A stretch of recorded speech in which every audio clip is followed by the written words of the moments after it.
तो रीइंकार्नेशंस की last episode के एंड पे हमने देखा था जियान क्लैन के जो करंट पैट्रियार्च होते हैं जिनका नाम जियान कीजुन होता है, वो बाहर आने के बाद हमारे लिंजू से पूछते हैं कि तुम्हारा नाम क्या है और तुम ग्रीन ड्रैगन स्वॉर्ड को एक्टिवेट कैसे कर सकते हो, कहीं तुम भी जियान क्लैन के एक मेंबर तो नहीं हो, तुम्हारे पास भी मेरे जियान क्लैन की ब्लड लाइन की पावर तो नहीं है। हमारा लिंजू ग्रीन ड्रैगन को रिलीज करते हुए कहता है, तुम्हारा लिंजू से कहता है कि तुम्हारा जियान क्लैन इस लायक नहीं है कि मेरे जैसे लोग तुम्हारे जियान क्लैन में पैदा हो सके, तुम्हारी ब्लड लाइन की पावर इस लायक नहीं है। जियान चैन और उसके दोनों साथी वो दोनों ही बात सुनने के बाद बहुत सा गुस्सा हो जाते हैं और चिल्लाकर उसे कहते हैं, लड़के तुम कुछ ज्यादा ही एरोगेंट है, जो तुम किस तरह की बात कर रहे हो, ये बहुत ही घटिया बात है। क्या लगता है कि तुम हमारे स्वॉर्ड फादर के साथ इस तरह बात कर सकते हो, हमारे पैट्रियार्च के साथ जो भी इस तरह बात करेगा हम उसे मार डालेंगे। कहते हैं चलो जल्दी से मार डालते हैं, जबकि उसी वक्त पैट्रियार्च चलाकर उनसे कहते हैं अपनी बकवास बंद करो, तुम में से कोई भी आगे नहीं पड़ेगा, हम अपने जियान क्लैन में किसी की भी जान नहीं ले सकते, ये हमारे मेहमान है और हमने इनको इन्वाइट किया था। मास्टर कीजुन हमारे लिंजू से कहते हैं, ब्रदर बताओ कि तुम्हारी कौन सी कंडीशंस है, तो अगर तुम हमें ग्रीन ड्रैगन स्वॉर्ड वापस कर दो तो बदले में हम तुम्हें कुछ भी देने को तैयार हैं, जो भी हम तुम्हें दे सकें। और साथ ही वो अंदर से सोच रहे होते हैं ये लड़का बहुत ज्यादा होशियार और चालाक है और साथ में काफी ज्यादा पावरफुल है, इसकी पावर्स अनएक्सपेक्टेड है और मुझे नहीं पता कि ये किस तरह फाइट करता है। अगर मैं इससे फाइट करूंगा डायरेक्टली तो मुझे नहीं लगता कि मैं इससे जीत पाऊंगा, हम लोग एक डिसएडवांटेज पर हैं तो मुझे इसे यहाँ पर बेनिफिट देना पड़ेगा। लिंजू से कहता है, पैट्रियार्च कीजुन आपको यहाँ पर मुझसे इस तरह की बात करने की जरूरत नहीं है, मैं यहाँ पर कोई सौदा करने के लिए तो बिल्कुल भी नहीं आया हूँ, मुझे पता है कि ये वाली स्वॉर्ड ये आपके जियान क्लैन से रिलेटिव है, ये आपके जियान क्लैन से चोरी हुई थी। मैं आपके इन्विटेशन के ऊपर सिर्फ और सिर्फ इसी मकसद से आया था क्योंकि मैं ये ग्रीन ड्रैगन स्वॉर्ड आप लोगों को वापस करना चाहता हूँ, लेकिन मेरी सिर्फ और सिर्फ एक ही शर्त है, मैं चाहता हूँ कि जो आपके ग्रैंडपा हैं, के पुराने पैट्रियार्च यानी आपके फादर, वो यहाँ पर खुद आए और मेरे हाथ से आकर इस स्वॉर्ड को ले ले।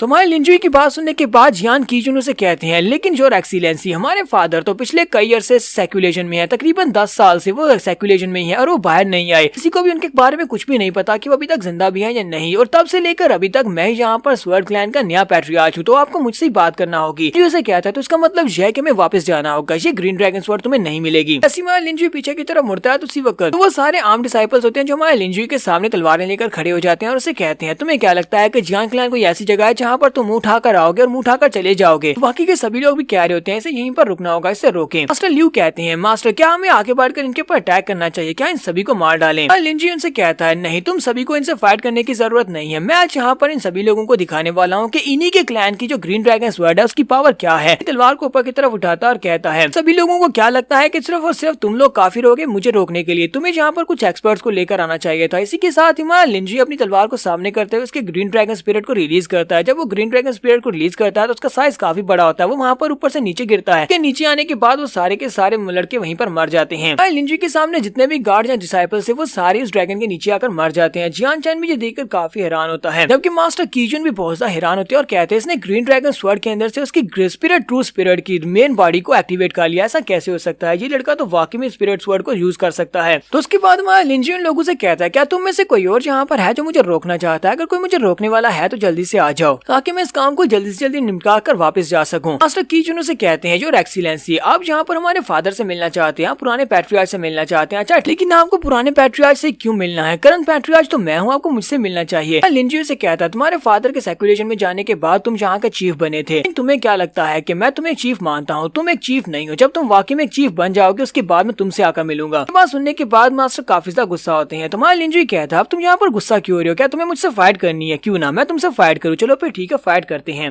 कीजुन अब इससे फाइट तो बिल्कुल भी नहीं करेंगे, वो घबरा जाते हैं और उसे कहते हैं, अच्छा ठीक है मैं तुमसे वादा करता हूँ कि मैं पुराने पैट्रियार्च यानी अपने फादर को सेक्युलेशन से बुला दूंगा और तुमसे मिलेंगे, लेकिन फिलहाल के लिए वो सेक्युलेशन में है, तो अगर मैं जाकर अभी उनको जगाता भी हूँ तो अभी वो काफी से थके हुए होंगे, इसी वजह से वो कल सुबह ही तुमसे मिल सकती हैं, तो इसलिए मैं चाहता हूँ कि एक रात तुम हमारे जियान क्लैन में गुजारो। स्वॉर्ड मिरर से कहते हैं, स्वॉर्ड मिरर मेरा एक काम करो, हमारे इन गेस्ट को स्वॉर्ड वॉशिंग पॉन्ड में ले जाओ, इनको टेम्परेरी वहाँ पर ओवरनाइट रुकने के लिए कहो, ये लोग रात के वक्त वहीं पर उस वॉशिंग पॉन्ड में रुकेंगे। स्वॉर्ड मिरर उन लोगों से कहता है, प्लीज सर मेरे साथ है। तुम्हारा लिंजी कहता है, हाँ क्यों नहीं, चलो ठीक है। तुम्हारा लिंजी अपने सारे साथियों को लेता है, स्वॉर्ड मिरर उनको रास्ता दिखा रहा था, वो सभी लोग स्वॉर्ड वॉशिंग पूल की तरफ चले जाते हैं। लिंजी के वहाँ से चले जाने के बाद जियान चैन अपने फादर से कहता है, फादर क्या आपने देखा उस कमीनी लड़की की ब्लड लाइन की पावर तो मुझसे भी ज्यादा प्योर है, अगर हमने उस लड़की को जिंदा रहने दिया तो वो लड़की एक दिन हमारे लिए खतरा बन सकती है, हमारे फ्यूचर को खतरे में डाल सकती है, उस लड़की को मरना होगा। फादर उसे कहते हैं, यहाँ पर असली मसला वो लड़की नहीं है, उस लड़की को तो मैं चुटकी बजाकर मार सकता हूँ, तुम उसको ना भी मार पाए, लेकिन असली मसला तो वो लिंजुई है जिसे अपने साथ लेकर आई है। हमने देखा नहीं यहाँ पर जो कुछ भी है वो सब कुछ लिंजुई कर रहा है। यहाँ पर सबसे ज्यादा मुश्किल वही क्रिएट करेगा, यहाँ तक कि मुझे भी नहीं लगता कि मैं भी उसे हरा सकता हूँ। मुझे लगता है कि लिंजुई एक ऐसा इंसान है जो कि लाखों में एक होता है। वो इस तरह का इंसान है जिसके पास स्ट्रेंथ भी है, स्ट्रेंथ के साथ साथ उसके पास स्ट्रेटेजीज हैं और उसे पता है कि दूसरों को कैसे डील किया जाता है और इसी वजह से वो एक रियल ट्रबल मेकर है। साथ ही फादर उसे कहते हैं, क्या तुम्हें पता है कि मैंने उन सभी लोगों को आज रात के लिए वॉशिंग पॉन्ड के करीब रुकने का क्यों कहा है? तुमने क्या इस बारे में सोचा कि वो लोग वॉशिंग पॉन्ड की तरफ क्यों गए हैं? कांचन अपने फादर से कहता है, फादर स्वर्ड वॉशिंग पूल में मुझे सिर्फ एक ही बात याद आ रही है क्योंकि वहाँ पर फोर्स वर्ड्स हैं और उन फोर्स वर्ड से रे फॉर्मेशन को एक्टिवेट किया जा सकता है। क्या आप उस रे फॉर्मेशन को यूज करने वाले हैं? तो उसके फादर उसे कहते हैं, हाँ मैंने इसी वजह से उनको वहाँ पर भेजा है क्योंकि हमारे स्वर्ड वॉशिंग पॉन्ड के अंदर बहुत सारी नेचुरल स्वर्ड की इंटरफेरेंस होती है जिसकी वजह से अगर वो लोग अपने इर्द गिर्द कोई फॉर्मेशन एक्टिवेट भी करते हैं अपनी शील्ड के तौर पर, वो लोग बच नहीं पाएंगे क्योंकि उस सारी इंटरफेरेंस की वजह से उनकी शील्ड उनको बचा नहीं पाएगी। उन्हें पता नहीं चलेगा कि जब वहाँ पर स्वर्ड फॉर्मेशन एक्टिवेट होगी। जियान कीजून अपने बेटे जियान चैन से कहते हैं, मैं चाहता हूँ कि आज रात तो जाओ, जाकर वहाँ पर उस वॉशिंग पॉन्ड के इर्द की जो रे फॉर्मेशन है उसको एक्टिवेट कर दो और उन सभी के सभी लोगों को मार डालो। हो सकता है कि मूनविंड क्लैन वाले इस बात के लिए तुमसे काफी ज्यादा नाराज हो जाएं, लेकिन मुझे इस बात से फर्क नहीं पड़ता, आज रात उन सभी को मरना होगा। वो कहता है, ठीक है फादर। तो नेक्स्ट सीन में वॉशिंग पूल का दिखाया जाता है। वॉशिंग पूल के करीब एक बड़ी सी तलवार होती है जिसको चेन्स के साथ बांधा किया होता है।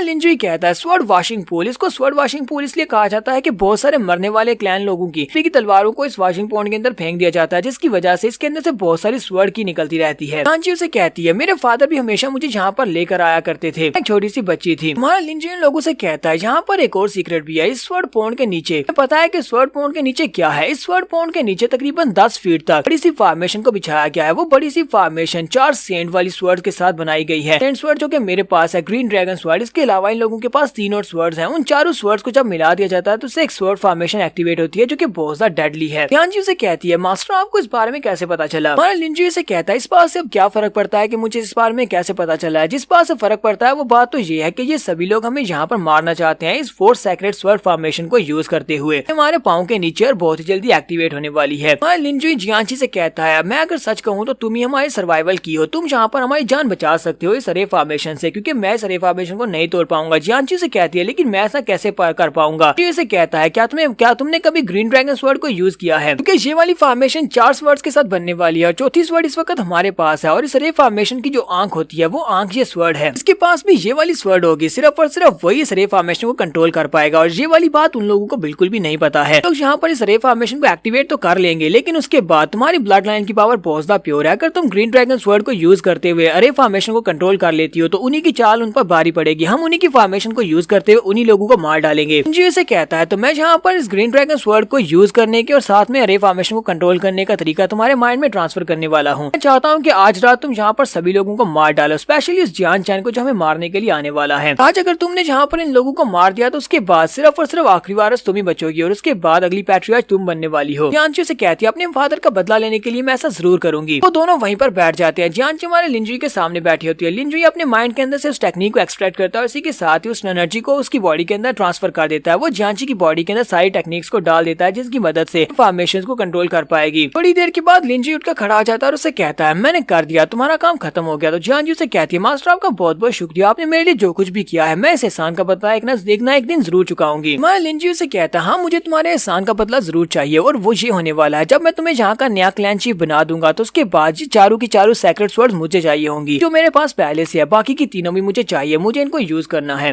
कांची उसे कहती है, क्या तुम्हें वाकई में लगता है कि मैं स्वर्ड क्लैन की नई पैट्रियार्च बन सकती हूँ? ऐसा तो होना पॉसिबल नहीं है, मैं तो भी काफी ज्यादा छोटी हूँ और मैं एक लड़की भी हूँ। साथ ही वो उसे कहती है, लेकिन अगर ऐसा हो जाता है मैं यहाँ की पैट्रियार्च बन जाती हूँ तो फिर ठीक है, तुम इन चारों स्वर्ड्स को लेकर जा सकते हो। अपने दोनों हाथों के साथ ये चारों स्वर्ड्स तुम्हारे सामने पेश करूंगी, तुम्हारे कदमों में रख दूंगी, तुम इन्हें लेकर जाना चाहो तो हमेशा के लिए लेकर जा सकते हो। लिंजुई से कहता है, ये तो बहुत ही अच्छी बात है। के बाद वो अपने पास एक पेपर निकालता है और कहता है, मैंने इस पेपर के ऊपर एक छोटा सा मैप बनाया है जिसमें आपके मुताबिक तुम्हें उस लोकेशन के ऊपर जाना है जहाँ पर मैंने निशान लगाया हुआ है, वो इस फॉर्मेशन का सेंटर होगा। उस जगह के ऊपर खड़ी होकर तुम अपनी पावर्स को एक्टिवेट करोगे जिससे तुम फॉर्मेशन को कंट्रोल कर पाओगी। लिंजुई से कहती है, लेकिन मास्टर आपका क्या, आप यहाँ पर क्या करेंगे? लिंजुई से कहता है, मैं फिलहाल के लिए उसे यहाँ पर थोड़ी देर रोकने की कोशिश करूंगा जब तक कि तुम इस फॉर्मेशन को कंट्रोल नहीं कर लेती, क्योंकि वो पहुंच चुका है। तो जियान चैन उसी वक्त वहाँ पर पहुंच जाता है अपने साथियों के साथ। जियान चैन वहाँ पर उस बड़ी सी तलवार के ऊपर आकर खड़ा हो जाता है और कहता है, तो क्या तुम सभी लोग रेडी हो? क्या तुम लोग मरने के लिए तैयार हो? वहाँ पर पहुंचने के बाद वो फॉर्मेशन को एक्टिवेट कर देता है। तुम्हारा लिंजुई जियान चैन से कहता है, जाओ करो। तो जियान चैन कहती है, ठीक है मास्टर, वहाँ से चली जाती है। लिंजुई से कहता है, क्या हुआ, क्या तुम्हारे ग्रैंड पास सर्कुलेशन से बाहर आ गए जो तुम यहाँ पर मुझे बुलाने के के लिए आए हो कि मैं उनसे मिल सकता हूँ। जैन उसे कहता है वो बुढ़ा आदमी कब का अपनी पोजीशन को छोड़ चुका है, पता नहीं वो अब तक जिंदा भी होगा या नहीं। फादर अब यहाँ के करंट पैट्रियार्च है, मैंने फादर के मरने के बाद मैं यहाँ का पैट्रियार्च होने वाला हूँ, तो तुम्हें यहाँ पर बेहतर है मुझे इज्जत देनी होगी। फिर साथ ही वो अपने हाथ को ऊपर की तरफ उठाता है। जब अपने हाथ को ऊपर की तरफ उठाता है तो फॉर्मेशन को एक्टिवेट करता है, जिसकी वजह से आसमान के ऊपर से बहुत सारी तलवारें निकलना शुरू हो जाती हैं। पर हम लोग अपनी एपिसोड 55 का एंड करेंगे और नेक्स्ट एपिसोड में देखेंगे जियांची इस फॉर्मेशन को कंट्रोल कर पाएगी या नहीं। एपिसोड की एक्सप्लेनेशन अच्छी लगी हो तो कमेंट करके जरूर बताइएगा। चैनल को सब्सक्राइब कर दें, वीडियो को लाइक और शेयर कर दें। शुक्रिया।